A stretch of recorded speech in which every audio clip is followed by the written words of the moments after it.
Halo teman-teman, jumpa lagi bersama kami, kelompok 4 dalam praktikum farmasi fisika. Sebelumnya perkenalkan, nama saya Emma Rosalia Rizky dengan NIM E00191014. Saya Farhan Nurusifa dengan NIM E00191016. Saya Fuiko Mufirodika dengan NIM E00191015. Saya Eka Nur Agustiningsih dengan NIM E00191013.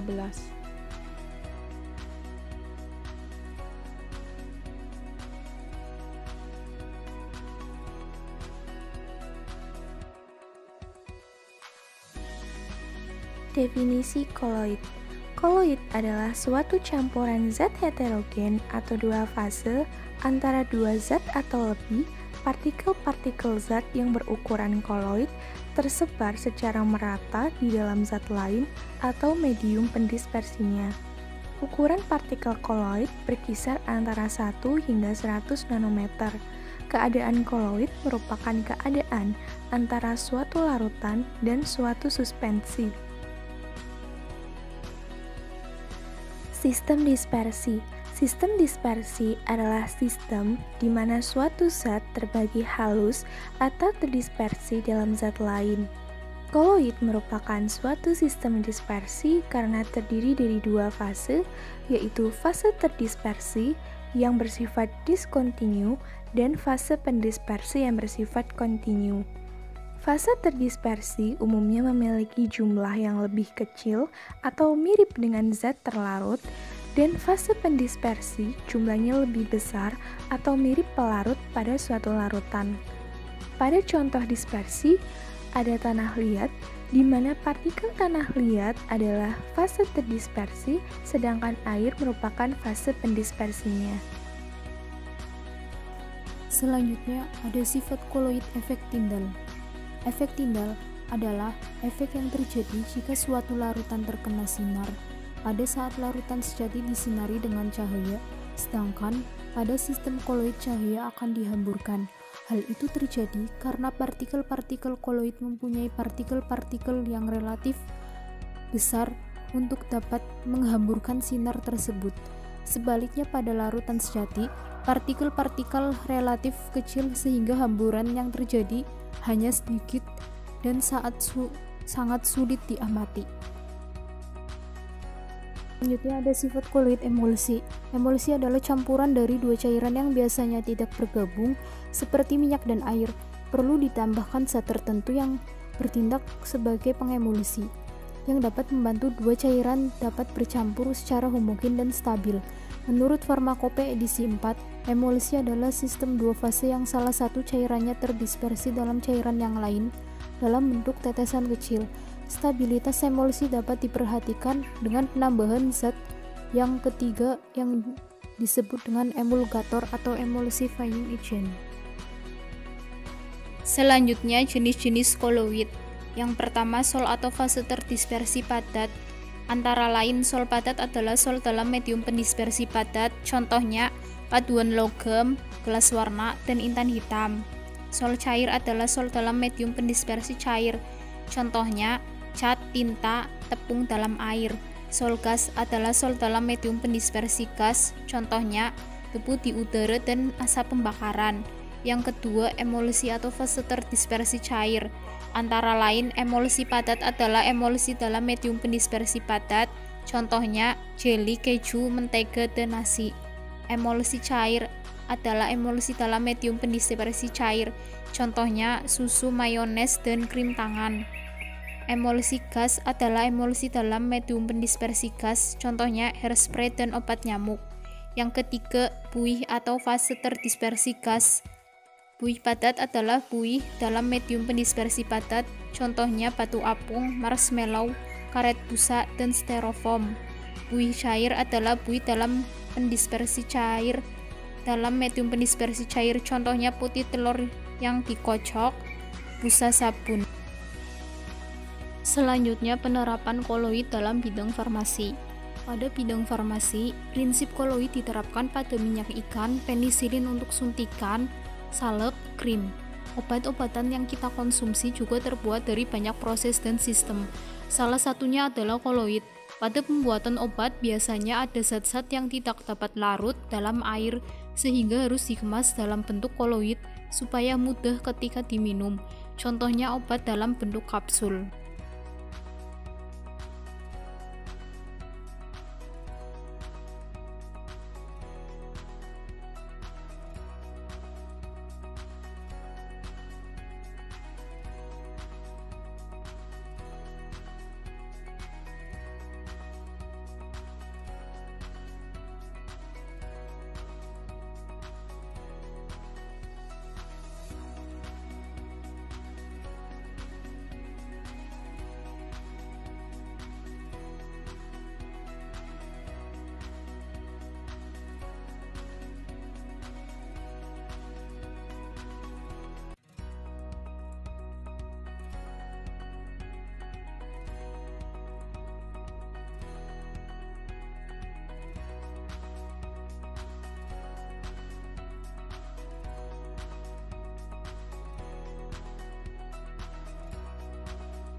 Selanjutnya dilakukan uji fisik untuk melihat jumlah fase yang tampak serta dapat dilihat oleh indera mata secara langsung. Dapat dilihat pada sampel air dan gula, hanya terdapat satu fase homogen yang jernih dan stabil. Tampak tidak ada pemisahan fase atau endapan. Pada fase air dan susu, tampak terlihat hanya satu fase, padahal sebenarnya terdapat dua fase atau lebih. Keruh tampak stabil, namun campuran ini dapat terpisah akibat adanya pemanasan atau pendinginan. Selanjutnya pada sampel air dan kopi, terlihat tampak terpisah dan tidak stabil menjadi dua fase heterogen. Selanjutnya dilakukan uji fisik untuk melihat jumlah fase yang tampak serta dapat dilihat oleh indera mata secara langsung. Dapat dilihat pada sampel air dan gula, hanya terdapat satu fase homogen yang jernih dan stabil. Tampak tidak ada pemisahan fase atau endapan. Pada fase air dan susu, tampak terlihat hanya satu fase, padahal sebenarnya terdapat dua fase atau lebih. Keruh tampak stabil, namun campuran ini dapat terpisah akibat adanya pemanasan atau pendinginan. Selanjutnya pada sampel air dan kopi, terlihat tampak terpisah dan tidak stabil menjadi dua fase heterogen. Pada sampel air dan kopi, cahaya dari senter tidak dapat dilewatkan ke sisi lain gelas. Ini merupakan ciri dari suspensi. Pada sampel air dan susu, cahaya tidak dapat diteruskan menembus sisi lain gelas, melainkan dibiaskan ke segala arah oleh partikel. Partikel yang tidak terlihat tampak sebagai titik terang. Ini merupakan ciri dari koloid.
hasil pengamatan diperoleh hasil bahwa pada wadah satu, air dan minyak tidak dapat bercampur menjadi satu karena perbedaan kepolaran di mana air bersifat polar dan minyak bersifat non-polar. Sedangkan pada wadah yang kedua, air dan minyak dapat bercampur menjadi satu karena adanya penambahan sabun, di mana sabun dapat bersifat polar dan dapat bersifat non-polar, yang menandakan adanya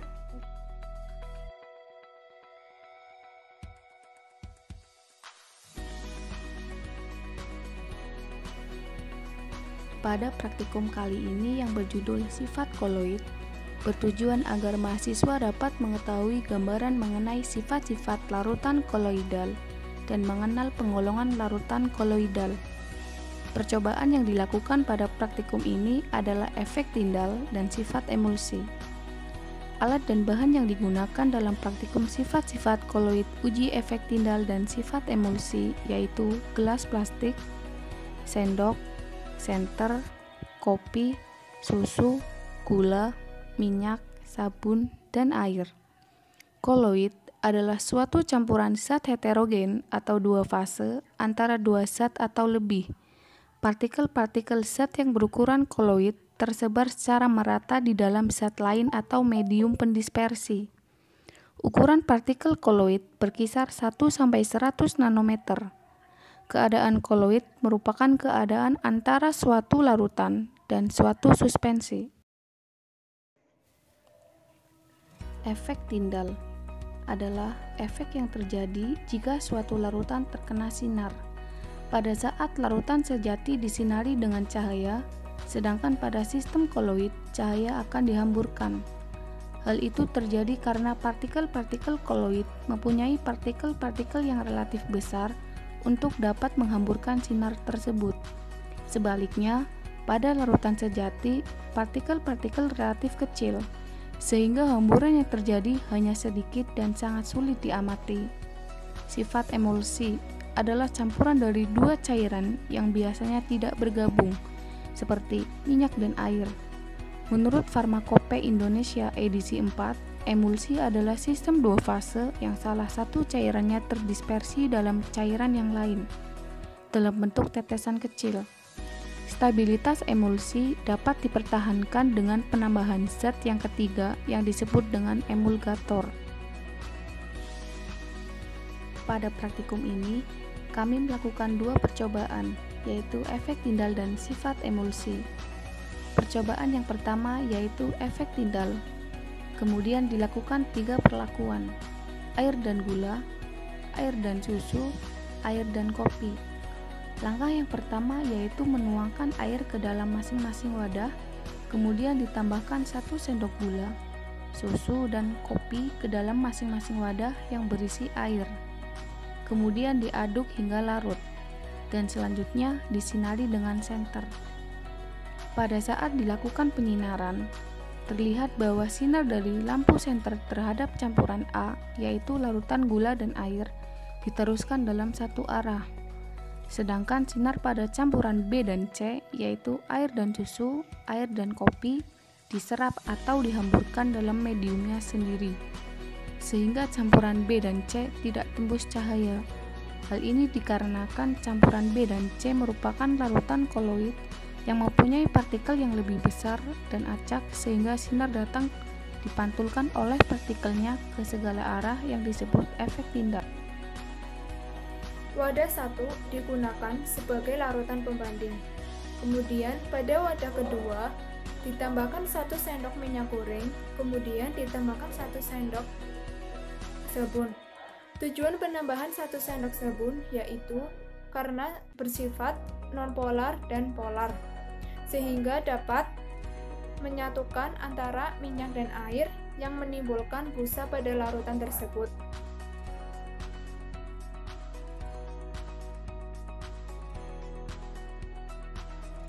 Berdasarkan praktikum yang telah dilakukan, maka dapat disimpulkan bahwa 1. Efek Tyndall terjadi pada saat larutan sejati disinari dengan sinar cahaya, sedangkan pada sistem koloid, cahaya akan dihamburkan. Pada uji efek Tyndall pada sampel gula dan air terdapat satu fase homogen. Pada susu dan air terdapat satu fase, padahal terdapat dua atau bahkan lebih dua fase. Sedangkan pada kopi dan air tampak terlihat terpisah dan tidak stabil. Pada uji sifat emulsi dengan sampel air dan minyak pada wadah satu tidak dapat bercampur karena adanya perbedaan kepolaran, sedangkan pada wadah dua dapat bercampur menjadi satu karena dengan penambahan adanya sabun. Hasil uji efek Tyndall dengan lampu senter pada larutan air dan gula, cahaya dapat diluruskan, dan sedangkan pada kopi dan susu, cahaya dihampurkan dalam mediumnya dan tidak tembus cahaya.